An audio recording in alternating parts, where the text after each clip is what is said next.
All right, hi guys. Welcome to our first chapter Friday online. We'll see how this works. So our first book is A Long Walk to Water. So this is based on a true story. It is a book by Linda Sue Park is the author. The genre is historical fiction. So it is fiction, but there are parts of it that are true. Here's the summary. So, A Long Walk to Water begins as two stories told in alternating sections about a girl in Sudan in 2008 and a boy in Sudan in 1985. The girl, Naya, is fetching water from a pond that is 2 hours' walk from her home. She makes two trips to the pond every day. The boy, Salva, becomes one of the lost boys of Sudan, refugees who cover the African continents on foot as they search for their families and for a safe place to stay. Enduring every hardship from loneliness to attack by armed rebels to contact with killer lions and crocodiles, Salva is a survivor, and his story goes on to intersect with Naya's in an astonishing and moving way. So here's chapter 1. Southern Sudan, 2008. Going was easy. Going, the big plastic container held only air. Tall for her 11 years, Naya could switch the handle from one hand to the other, swing the container by her side, or cradle it in both arms. She could even drag it behind her, bumping it against the ground and raising a tiny cloud of dust with every step. There was little weight going. There was only heat, the sun already baking the air, even though it was long before noon. It would take her half the morning if she didn't stop on the way. Heat, time, and thorns. Southern Sudan, 1985. Salva sat cross-legged on the bench. He kept his head turned toward the front, hands folded, back perfectly straight. Everything about him was paying attention to the teacher, everything except his eyes and his mind. His eyes kept flicking toward the window, through which he could see the road home. Just a little while longer, a few minutes more, and he would be walking on that road. The teacher droned on with the lesson about the Arabic language. Salva spoke the language of his Dinka tribe at home, but in school he learned Arabic, the official language of the Sudanese government far away to the north. 11 years old on his last birthday, Salva was a good student. He already knew the lesson, which was why he was letting his mind wander down the road ahead of his body. Salva was well aware of how lucky he was to be able to go to school. He could not attend the entire year because during the dry season his family moved away from their village. But during the rainy season, he would walk down to the school, which was only half an hour from his home. Salva's father was a successful man. He owned many head of cattle and worked as the village's judge, an honored, respected position. Salva had 3 brothers and 2 sisters. As each boy reached the age of about 10 years, he was sent off to school.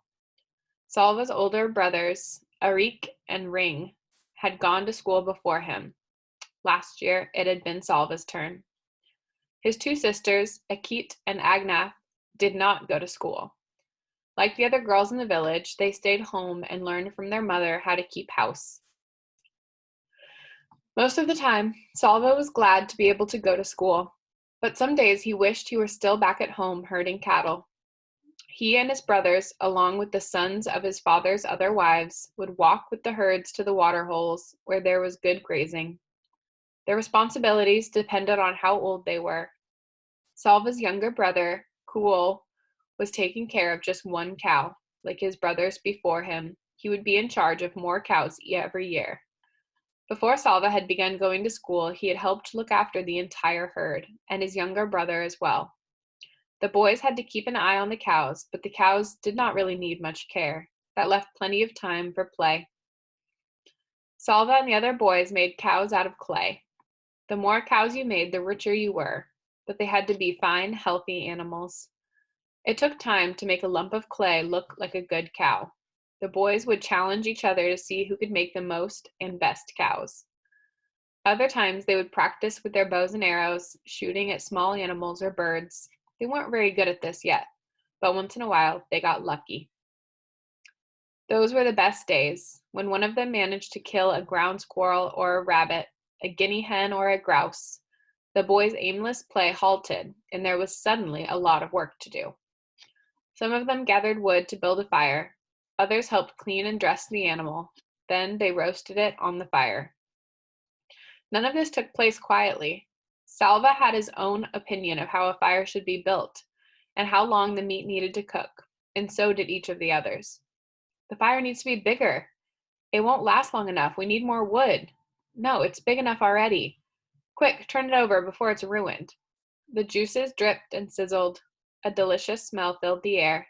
Finally, they couldn't wait 1 second longer. There was only enough for each of the boy to have a few bites, but oh, how delicious those bites were. Salva swallowed and turned his eyes back toward the teacher. He wished he hadn't recalled those times, because the memories made him hungry. Milk. When he got home, he would have a bowl of fresh milk, which would keep his belly full until supper time. He knew just how it would be. His mother would rise from her work, grinding meal, and walk around to the side of the house that faced the road. She would shade her eyes with one hand, searching for him. From far off, he would see her bright orange headscarf, and he would raise his arm in greeting. By the time he reached the house, she would have gone inside to get his bowl of milk ready for him. Crack! The noise had come from outside. Was it a gunshot or just a car backfiring? The teacher stopped talking for a moment. Every head in the room turned towards the window. Nothing. Silence. The teacher cleared his throat, which drew the boys' attention to the front of the room again. He continued the lesson from where he had left off. Then, crack, pop, pop, crack. Gunfire. Everyone down, the teacher shouted. Some of the boys moved at once, ducking their heads and hunching over. Others sat frozen, their eyes and mouths opened wide. Salva covered his head with his hands and looked from side to side in panic. The teacher edged his way along the wall to the window. He took a quick peek outside. The gunfire had stopped, but now people were shouting and running. Go quickly, all of you, the teacher said, his voice low and urgent. Into the bush. Do you hear me? Not home. Don't run home. They will be going into the villages. Stay away from the villages. Run into the bush. He went to the door and looked out again. Go, all of you, now. The war had started 2 years earlier. Salva did not understand much about it, but he knew that rebels from the southern part of Sudan, where he and his family lived, were fighting against the government, which was based in the north. Most of the people who lived in the north were Muslim, and the government wanted all of Sudan to become a Muslim country, a place where the beliefs of Islam were followed. But the people in the south were of different religions and did not want to be forced to practice Islam. They began fighting for independence from the north. The fighting was scattered all around southern Sudan, and now the war had come to where Salva lived. The boys scrambled to their feet. Some of them were crying. The teacher began hurrying the students out the door. Salva was near the end of the line. He felt his heart beating so hard that its pulse pounded in his throat and ears. He wanted to shout, I need to go home. I must go home. But the words were blocked by the wild thumping in his throat. When he got to the door, he looked out. Everyone was running. Men, children, women carrying babies. The air was full of dust that had been kicked up by all those running feet. Some of the men were shouting and waving guns. Salva saw all this with one glance. Then he was running too, running as hard as he could into the bush, away from home. All right, guys, that was our First Chapter Friday book. Make sure you go and write about it in class pages. Bye.